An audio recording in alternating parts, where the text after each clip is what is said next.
Welcome once again to Worldscape. I'm John Stobart, and here we are in the rolling hills of Vermont, where they meet Lake Champlain. And today we're going to go off and look at the area and see if we can find something really good to paint.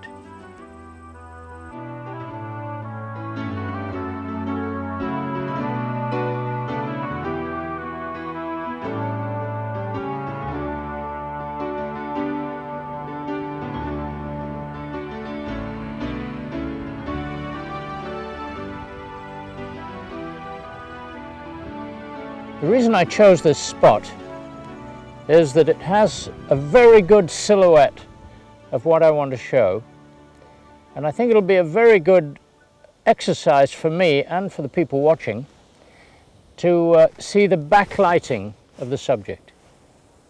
There's a little house in the distance, there's a farmhouse in the foreground, Lake Champlain, mountains in the background. It's a lovely little spot. Now, as I'm about to begin here, I see a really bright reflection off the lake, and that is going to change. So I'm going to really try and establish this in a big hurry and try and get that effect now before it changes too much. So here goes. First of all, I want to find out exactly where that is going to fit onto the canvas without disturbing too much around it. Let's see where we are here. We've got a farmhouse on the left right there. There's where the lake is going to be. That's going to be terrific. And a tree ending up there. Don't have time for too many preliminaries today because the weather may change for the worse, and I want to get it going really quickly. Here's another lesson in this one. It's the aerial perspective, the way things disappear and go into the distance. The mountains in the distance are very blue, and that is going to be a key to the whole painting. Rather a matter of silhouettes. When everything is backlit, the sun's behind everything, it throws everything up in a silhouette. It almost simplifies it. And let's see what kind of a result we can get out of this now.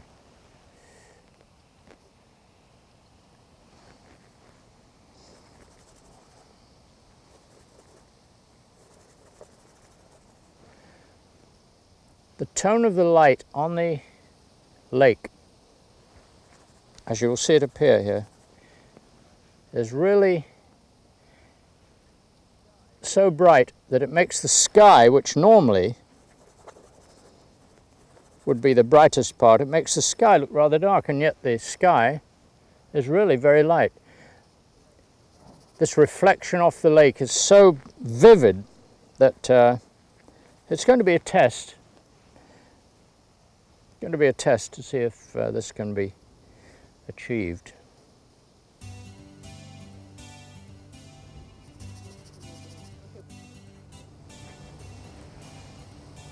Now the sky is well down in tone here, and if the sun was not shining off the lake, if the sun was quite ordinary and the lake looked blue, this sky would look really bright. But I'm taking it down in tone further than it really should be because I want the light on the lake. If I half close my eyes, all I see is that this patch of light here, and right at the moment I'm seeing, so it needs to go down a bit further. This is a very light sky, but I'm taking it down in tone purposely to make that shine off the water look good. There we are. We're getting there now.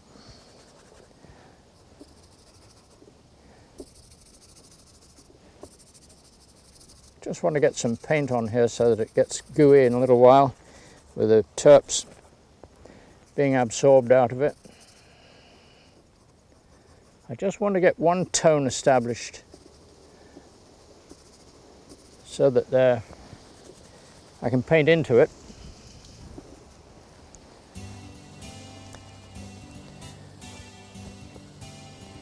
Sorolla, the artist Sorolla, who we all love so much, he was such a very fine outdoor painter. He said that all paintings should be approached as if they were sketches, and not to labor anything. Do it as quickly as possible to try and get the effect that you want, otherwise you will miss it. Now the leaves have mostly fallen off the trees, and so it's a little purple in the shadow of the trees. Okay, I'm mixing these colors. Basically, the stone that this house in front of me, or barn, actually it's a house, the stone that it's sitting on, the foundation stone, is grey, and I'm mixing that with burnt sienna and French ultramarine and white just to establish the tone of it. I'll come back and find the precise color in a little while. This is really a tonal painting because the silhouette of the building down on the waterfront, which I'm going to convert from a rather modern looking house into a little barn that I saw today, because I think this little square box of a house is incomplete, but it is absolutely, it's a wonderful position. But I'm going to make it a little bit different in shape, but it'll be the same size exactly. I'm trying to get these tones just right. As I said before, I'm painting something against the light and trying to find just the right tones to make that water really glisten. Here we are, this little barn's coming into shape. I may change the shape of it a little bit, but not very much.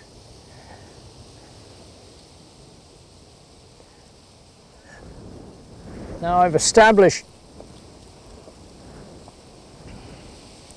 using fairly thick paint here, because I want this to be a sudden effect. I don't want this to be labored and ruined. Now let's establish the green of the grass. Very dark in tone with that light off the lake. Very dark in tone. The sunlight is on this grass, but it's way, way down in tone. There we are. That's what it is right there.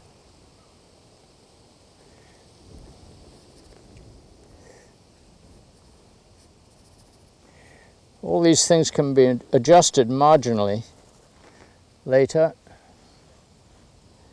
but I want to get the paint on here and I want to get it drying. Look at that, that's perfect.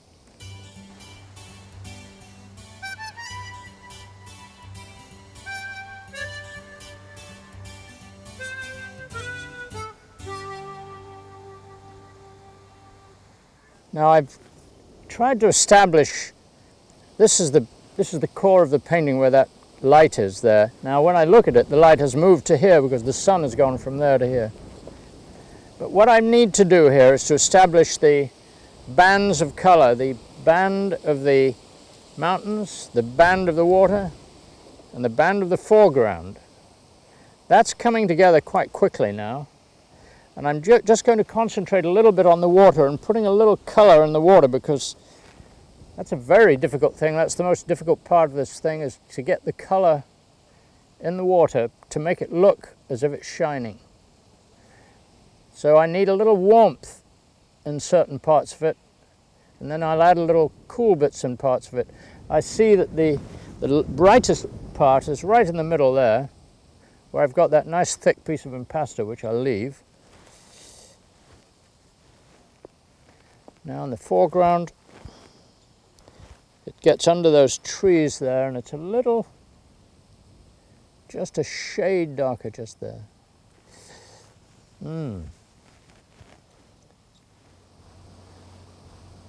That's my composition right there. These bands of color with this bright light in the middle of them. And all through the water I see bands of colour. In the white part too, horizontal bands of colour. And if you can get some of those fairly close to the real thing, your water's going to look real. It's going to look larger than life. We're trying to make this look larger than life at the moment. Now that's beginning to look pretty good. So what's going on now is that the water I can pretty much leave like that until it gets a bit drier, and then I can go back to that. Okay, now for the mountains, folks. Now way in the distance they're a little pinker.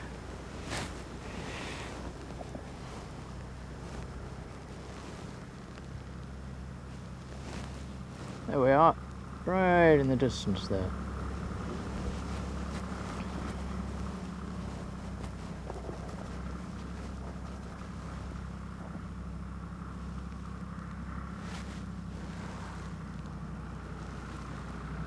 See, the mountains are in layers.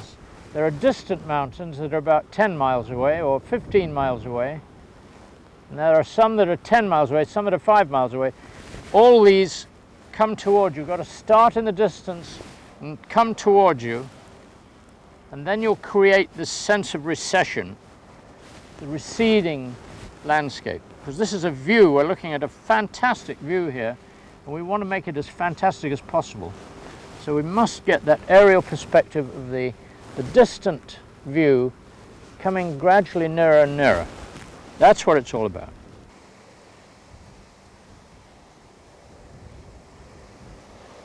Oh, I love these mountains.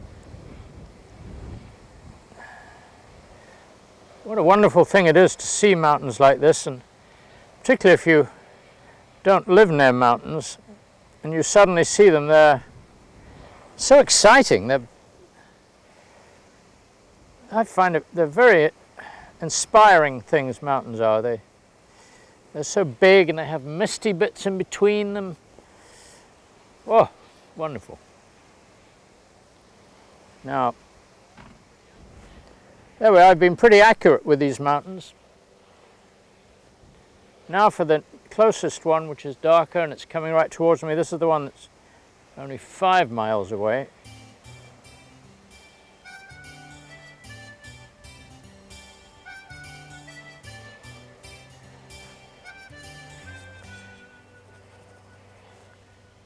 Perfect.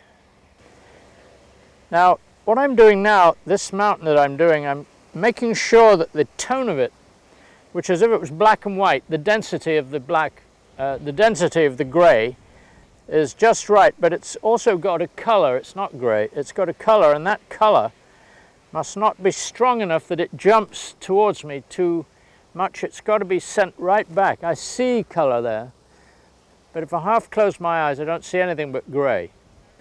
So I mustn't get carried away with the colour to the point that it's jumping towards me. I've still got to keep it way back, and it's those sort of things that you have to observe on site. Those are the things that you must see for yourself and make a judgment about.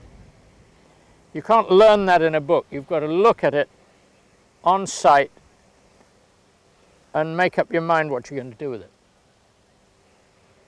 Now I've made up my mind to do all that now. One more hill there, and then I'm going to finish on these mountains for the time being. I may add a little colour later, but let's establish those there now. Just a little bit of colour that I want to put in this one here. There we are, yeah, there's a nice valley there. Got a little bit of pink in it. Got to be very careful here. Very, very subtle. Very subtle colours.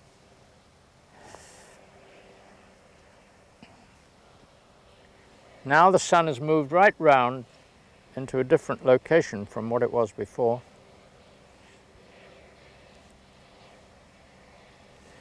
There we are, the sun is on the... There we are, that looks great. That's perfect.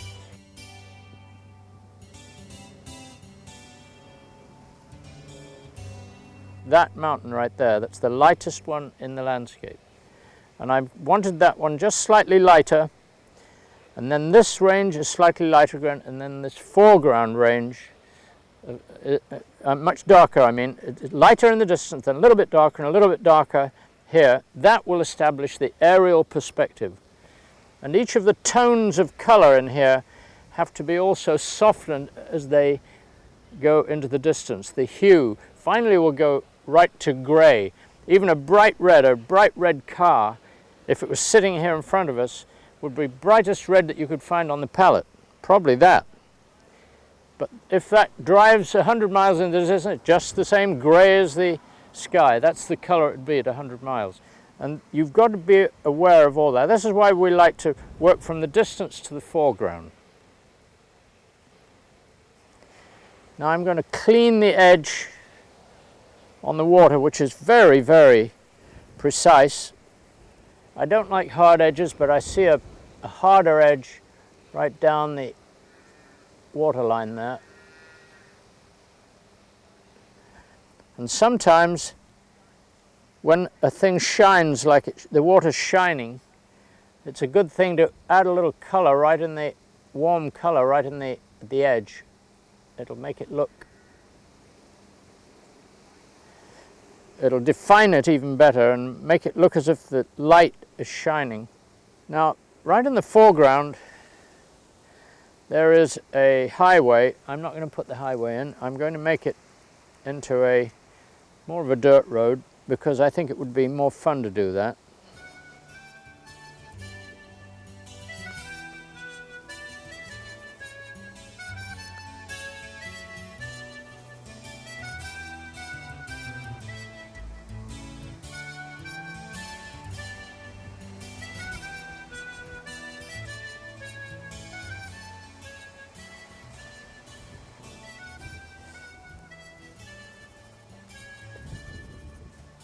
Always do the thing as close as you can, the thing in front of you.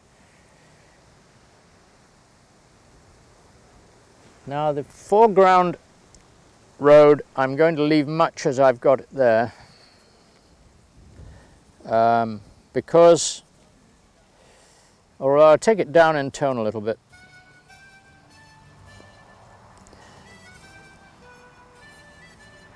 I need to put some more white out here. I'll take it down in tone that much for the moment, because I don't want anything to argue with this in the distance. Everything is down in tone from that.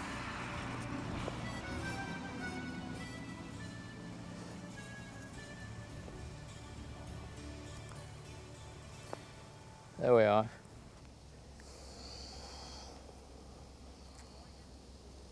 I'm drawing in the tree branches so that, because we're going to be winding this up, I don't want to spoil the freshness of this sketch that I've got here. I'm happy with the way that looks, and I think that looks pretty good. I think it'll look really nice. But when I put the trees in, it'll busy it up somewhat. But I don't want to, I want to leave the simplified version of that there. I think that looks quite nice as it is.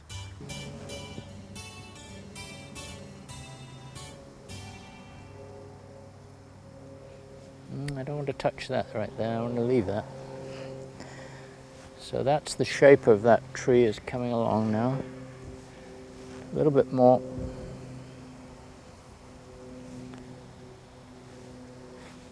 Up here we make a right-hand turn.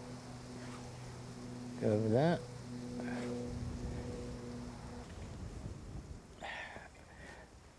I don't want to spoil the effect here very much. I'm so wet in here at the moment that I don't want to spoil what I've got, because I like the effect on that water very much. But I'm going to do just a few of the trees. There's a nice little one right by the barn there. Let's put him in. Right there.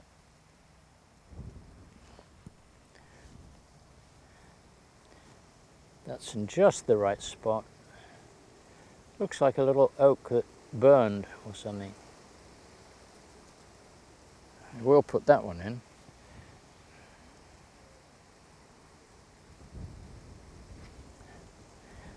I think somehow that one maybe got hit by lightning. Doesn't seem to be any leaves on that at all.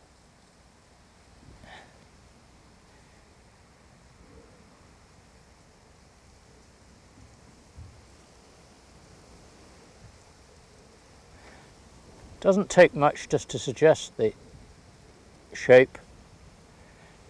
See, that's almost come exactly as it is.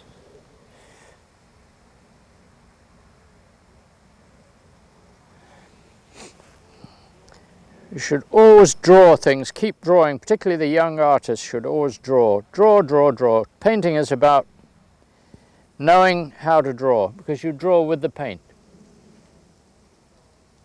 And the more you draw when you're young, the more handle you've got on the whole thing, and it'll last your whole lifetime.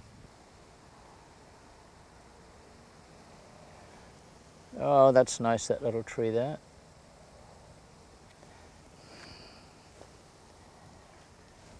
But I'm only putting the skeleton in. I'm not going to try and, because to put the leaves on this, I would almost certainly wreck everything while it's so wet underneath. Of course, there are artists in past time that would be able to do that without flinching. They were got to be very, very clever. Sargent, John Singer Sargent. Wouldn't faze him, he'd go right in and do this.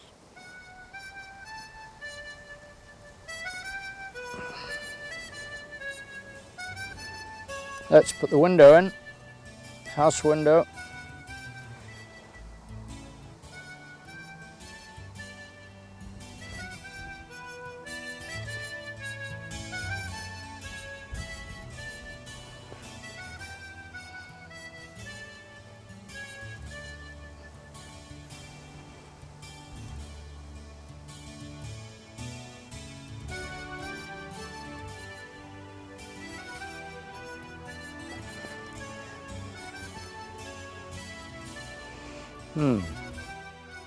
Because the sun has moved, it's changed the colour around where I am here, so I mustn't change this too much. I just like that little bit of warmth there. You can't change a thing just because the sun's moved around. You can't start over and start to change everything. If you're going to spend a lot more time on it, you've got to come back the following day. Well, I think that takes care of what I want to accomplish here today. And so I think what I'll do is go off and find a nice cup of hot cider or something like that. Well, I hope you've enjoyed our visit to Vermont. Be sure to join us on our next Worldscape.